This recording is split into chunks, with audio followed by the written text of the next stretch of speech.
सिंहासन हिल उठे राजवंशों ने भ्रुकुटी तानी थी।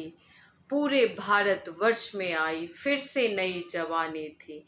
गुमी हुई आजादी की कीमत सबने पहचानी थी। दूर फिरंगी को करने की सबने मन में ठानी थी। चमक उठी सन 57 में, चमक उठी सन 57 में, वह तलवार पुरानी थी। खूब लड़ी मर्दानी वो तो झांसी वाली रानी थी। या देवी सर्वभूतेषु विष्णुमायति शब्दिता, नमस्तस्यै नमस्तस्यै नमस्तस्यै नमो नमः। या देवी सर्वभूतेषु बुद्धिरूपेण संस्थिता, नमस्तस्यै नमस्तस्यै नमस्तस्यै नमो नमः। या देवी सर्वभूतेषु शक्तिरूपेण संस्थिता, नमस्तस्यै नमस्तस्यै नमस्तस्यै नमो नमः। या देवी सर्वभूतेषु लज्जारूपेण संस्थिता, नमस्तस्यै नमस्तस्यै नमस्तस्यै नमो नमः। मैं डॉक्टर नीतू सिंह आप सबका स्वागत करती हूँ मेरे चैनल पे। आप सबको मेरा हेलो, हाय, राम राम, नमस्कार, प्रणाम, सत श्री अकाल, ओम साई राम। कैसे हैं आप लोग? आई होप बहुत बढ़िया, मज़े में, बहुत अच्छे से, स्वस्थ और खुश हैं, और खुश हमेशा रहिए। क्या खूब लड़ी मर्दानी वो तो झांसी वाली रानी थी। झांसी वाली रानी, समझ तो आया होगा बात क्या होने वाली है। बेटियां,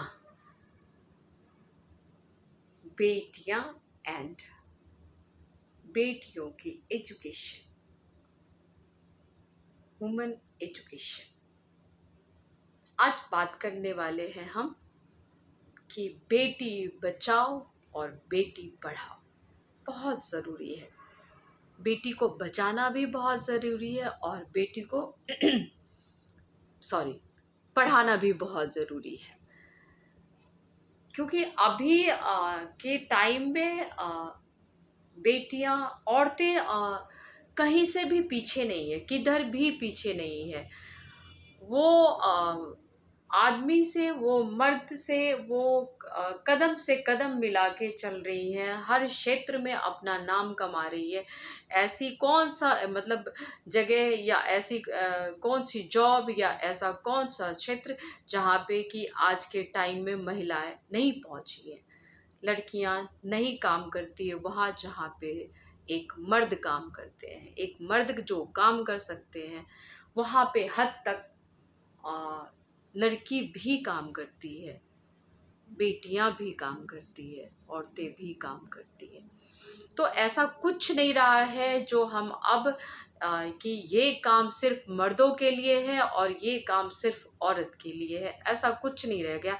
हर क्षेत्र में लड़कियां कदम से कदम मिला के, कांधे से कांधे मिला के चल रही हैं और बहुत ही अपना मुकाम हम हमारे भारतवर्ष में देखा जाए तो कितनी महिलाएं हैं। कल्पना चावला, प्रतिभा पाटिल, लता मंगेशकर, बहुत ऐसे हैं, सुषमा स्वराज, शीला दीक्षित, कई ऐसे हैं जिन्होंने अपना नाम, इंदिरा गांधी, और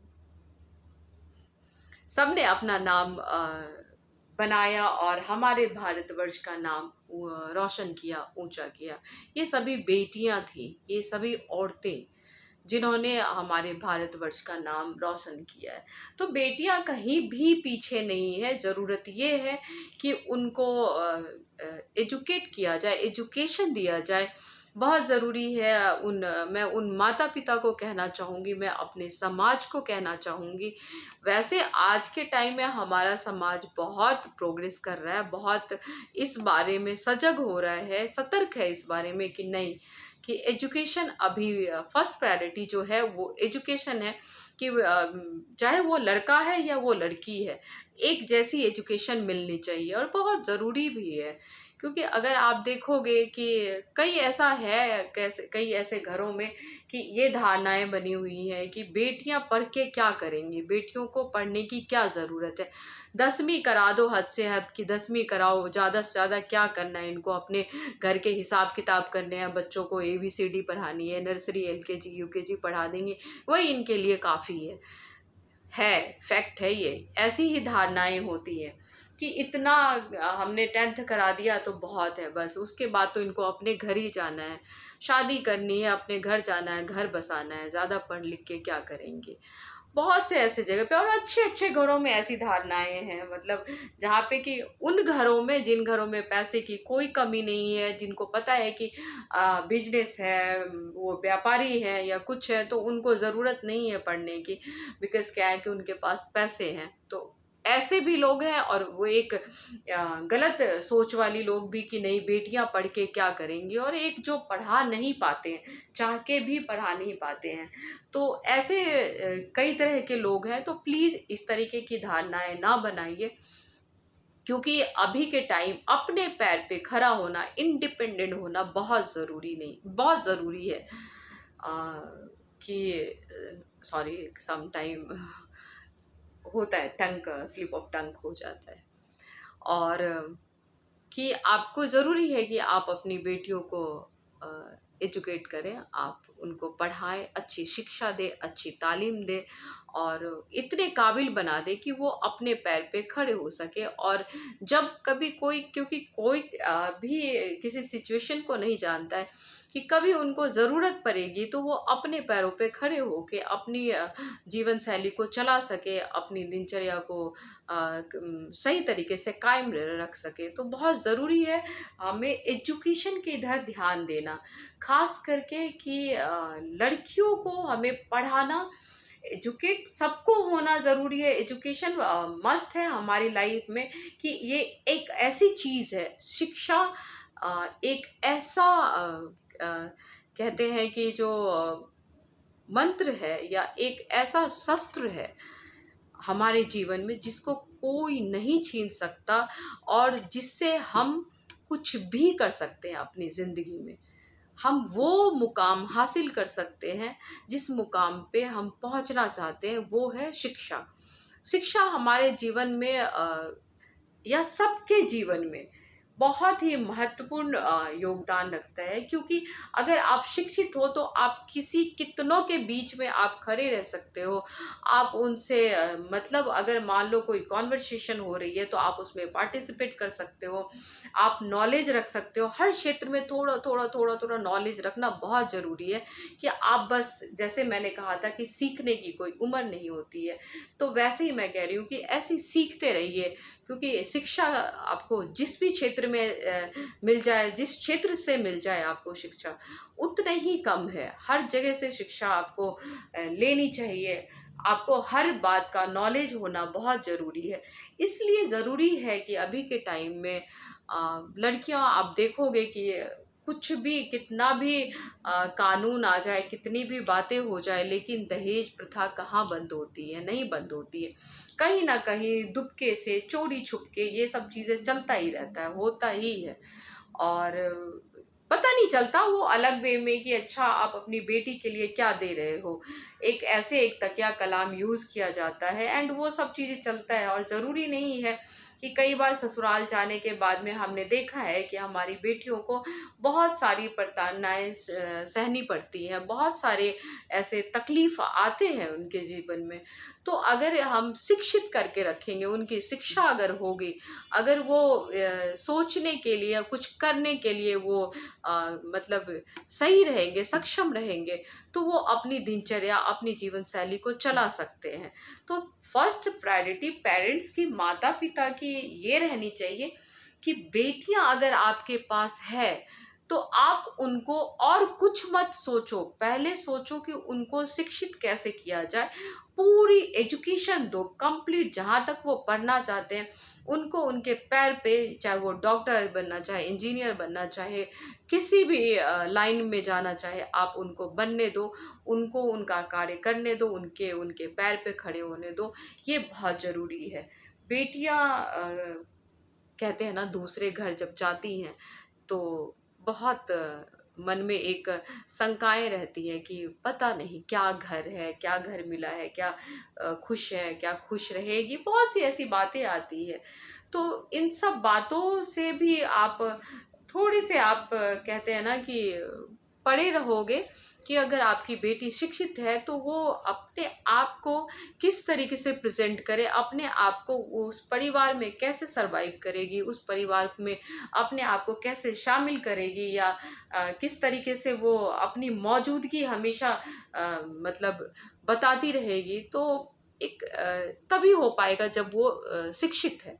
बहुत ज़रूरी है शिक्षित होना, शिक्षा का हमारे जीवन में, क्योंकि शिक्षा का तो कोई मायना ही नहीं है शिक्षा के बारे में कि अगर आप शिक्षित हो तो सरस्वती अगर आपके साथ हैं, कहते हैं ना, तो आप कभी भी भूखे नहीं रह सकते हो, क्योंकि अगर आप शिक्षा देने वाले या आप शिक्षा लेने वाले हो तो हमेशा ज़िंदगी में आप कामयाबी हासिल करोगे। सदैव आप शिक्षा के ओर कि समाज हमारा शिक्षित रहे, इस थॉट्स में आप काम करिए और इस पे सोचिए कि क्या मतलब और किस तरीके से अगर लगता है कि कहीं पे सॉरी गर्मी बहुत ज़्यादा है एंड वीडियो के कारण मुझे एसी फैन भी बंद करना होता है। तो चलो चलता है ये सब, और गर्मी आज तो बहुत ज़्यादा ही है। तो हमें सोचना चाहिए बेटियों के बारे में। कई अभी के टाइम में आप देखेंगे कि कई ऐसे एनजीओ हैं जो वर्क करते हैं, मतलब बेटियों पे। अगर आपको लगता है, वैसे तो अभी जगह-जगह अगर देखा जाए तो जगह-जगह मतलब एनजीओ है और कुछ न कुछ वैसा, ख़ैर मुझे समझ में नहीं आता है कि कई ऐसे काम करते हैं जो शायद लोगों से परे हैं। नहीं समझ में आता कि वो क्या कर, बट जेन्युइन में अगर वो कुछ ऐसा काम कर रहे हैं जो बेटियों के हित में है, बेटी के शिक्षा दिलाने में है, अगर लगता है कि आपको कि वहाँ पे मतलब अपनी बेटियों को, मैं उस तबके के लोगों को कहती हूँ जहाँ पे हम कई बार देखते हैं कि वहाँ पे जैसे स्लम एरिया के लोग हैं जो अच्छी कोई हाई एजुकेशन नहीं दिला पाते हैं। लेकिन मैं देखी हूँ, क्योंकि मैं कई बार जाती हूँ, अगर मान लो कैंप लगाना होता है या कुछ होता है तो हम लोगों ने देखा है। तो आप स्लम के भी बच्चों को देखोगे, बच्चे ये नहीं कहूँगी मैं पर्टिकुलर बेटियाँ, मैं वहाँ के बच्चों को देखी हूँ कि उनमें ना अडॉप्ट करने की, कुछ बात सीखने की ना बहुत ज़्यादा मतलब वो होती है, क्यूरियोसिटी होती है कि वो उस जानना चाहेंगे कि कुछ ये चीज़ें क्या होती है, ये क्या चीज़ें क्या होती है। तो कई बार मैंने इस चीज़ को देखा है और सम टाइम ये लगता है कि नहीं इनको कोई ऐसी मतलब कि तरीका हो, कुछ इस तरीके से हो जो इनको पढ़ाया जाए, इनको एजुकेशन दिया जाए। और मैं थैंकफुल हूँ कि कई ऐसे एनजीओ की जो गुड वर्क कर रही हैं इस बारे में।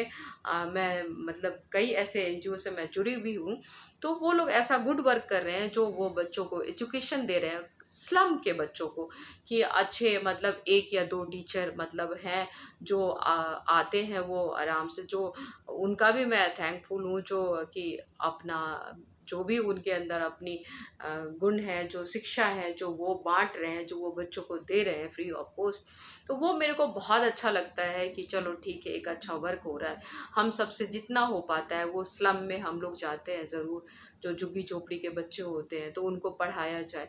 ज़रूरी नहीं, आप देखोगे कि कई ऐसे बच्चे पढ़ने वाले होते हैं, अगर बात करोगे आपको राह चलते आप जाओ, जो भीख माँगते हुए बच्चे होते हैं जब रे वहाँ ट्रैफ़िक पे होते हैं बच्चे, तो कई बार वो लोग पढ़ना भी चाहते, ज़रूरी नहीं है कि सभी वैसे ही होते हैं जो भीख माँगने वाले, कई बार होते हैं जो बात करोगे ना तो कुछ बातें आपको लगेगी कि नहीं इसके लिए कुछ किया जाए। तो ऐसा कुछ होता है। तो ज़रूरी है कि इन जैसे बच्चों के लिए, मतलब अगर मैं उन एनजीओ को भी कहना चाहूँगी कि अगर आप एनजीओ के मालिक हैं, आपके पास अगर एनजीओ है, तो आप गुड वर्क करिए। सचमुच में अगर आप कर रहे हैं काम, तो सचमुच में आप लड़कियों के शिक्षा के लिए, लड़कियों की पढ़ाई के लिए आप आगे आएँ और जेन्युइनली आप एजुकेशन आप वहाँ तक दें, जहाँ तक कि आप दे सकते हैं। इसमें हम सभी साथ रहते हैं और सब साथ देने के लिए तैयार हैं, क्योंकि कोई एक व्यक्ति अगर सॉरी कदम आगे बढ़ाएगा तो 100 कदम और साथ में आगे बढ़ते हैं, ऐसा तो होता ही है। तो शिक्षा को हम ऊँचे पायदान पे रख के सॉरी, गला खराब है 2-4 दिन, 1 हफ्ते से ऐसे है तो थोड़ी दिक्कत होती है। तो ज़रूरी है कि हम लोग आगे मिल के काम करें और शिक्षा को ऊँचे पायदान पे रखें, और अगर काम हमें वर्क करना है ना, तो हम थोड़ा जागरूक करें। एक से बने 2, 2, 3, 4 लोग भले एकजुट होके ये स्लम के में बहुत ज़रूरी है अभी इस एरिया में जाना, यहाँ पे जागरूक करना, और यहाँ पे जागरूक करना करना क्या, वहाँ पे जाके आप अपना टाइम दो, आप अपना थोड़ा वक़्त दो सॉरी, कि आप पढ़ा सको। तो ये वक़्त देना चाहिए हमें बच्चों को। माफ़ी चाहूँगी, आज तबीयत बिल्कुल ही ठीक नहीं है। फिर बात करते हैं। इसी पे मैं कंटिन्यू करूँगी अभी। मेरी मुझे पता है कि मुझे जहाँ तक बात करनी चाहिए वहाँ तक बात नहीं हो पाई है। तो मैं अभी आगे भी दूसरे वीडियो में मैं ये वुमेन एजुकेशन का ही मैं कंटिन्यू रखूँगी कि बातें करने की। कैसे कर सकते हैं वर्क? एनजीओ, हम आप मिलके, और स्लम के एरिया में, या जो बच्चे छोटे-छोटे से बच्चों को काम पे रख दिया जाता है, जो नौकरानी का काम करते हैं, एक छोटी उम्र में ही आके नौकरानी का काम करते हैं। कई ऐसे भी हैं जो आपको एक मतलब देखोगे कि वो पढ़ना चाहते हैं, आगे एजुकेशन लेना चाहते हैं, जो घरों में काम करती हैं। तो आप अगर घर में आप उसको फैमिली की तरह रखो, और अगर मेबी हो सकता है तो उसको एजुकेशन भी दो आप। तो मैं सिर्फ़ अभी बात तो मैंने इस तबके के लोगों को किया है, लोगों के लिए किया है। लेकिन एजुकेशन वाक़ई हमारे लाइफ़ में क्या मायने रखती है? एजुकेशन क्या क्या मतलब क्या रोल अदा करती है हमारे जीवन में, और एजुकेशन से हम अपनी ज़िंदगी को कैसे बना सकते हैं? ख़ैर ये तो सभी कोई जानते हैं। नेक्स्ट वीडियो में बात करेंगे। अभी तबीयत को देखते हुए मैं आप सबसे इजाज़त लेती हूँ, और फिर मिलती हूँ अगली वीडियो पे। एजुकेशन पे ही बातें होगी, एजुकेशन पे ही वीडियो होगी। तब तक के लिए दीजिए आप मुझे इजाज़त, और मिलते हैं फिर अगली वीडियो में थोड़ी अच्छी सेहत के साथ में। तब तक के लिए ओम साई राम।